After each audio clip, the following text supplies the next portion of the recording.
Кудайдын чакырыгы 21 май.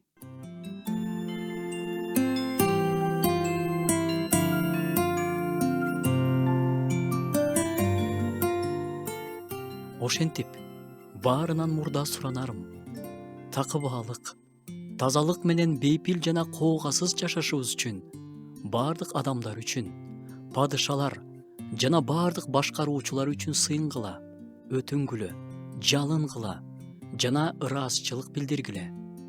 Бүгүн биз сыйынууга мүнөздөмө берип көрөлү.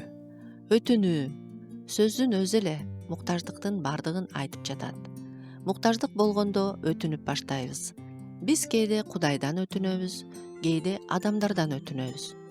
Бирок Кудай гана толуктай турган, ал гана жардам бере ала турган муктаждыктар бар. Ошондой учурда биз адамдардан үмүттөнүп, ката кетиришибиз мүмкүн. Өтүнүүдө адамдарга да кайрыла алсак, сыйынууда биз Кудайга гана кайрылабыз. Сыйынуу бул Кудайга жакындоо. Ага алып барчу жол дайыма ачык. Муктаждыгыбызды күн дебей, түн дебей дайыма алдын алып келсек болот. Бир диний кызматчы мындай дейт: түзмө-түз Кудайга кантип кайрылмак элек? Сөзсүз арачы керек. Мисалы, президентке түз эле кирип бара албайбыз да, дейт ал. Ишенүүчү болсо мындай деп түшүндүрүп жатат.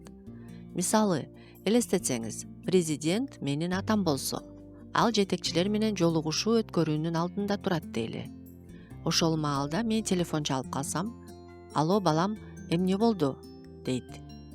Карагылачы, Кудайдын балдары деп аталышыбыз үчүн, Кудайдын балдары болушубуз үчүн ата бизге кандай сүйүү көрсөттү.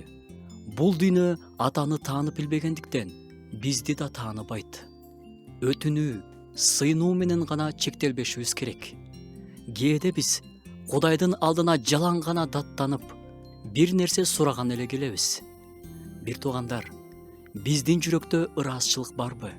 Ыраазы болуп, рахмат айта турган нерселер көп. Болгону аларды байкаганды үйрөнүшүбүз керек.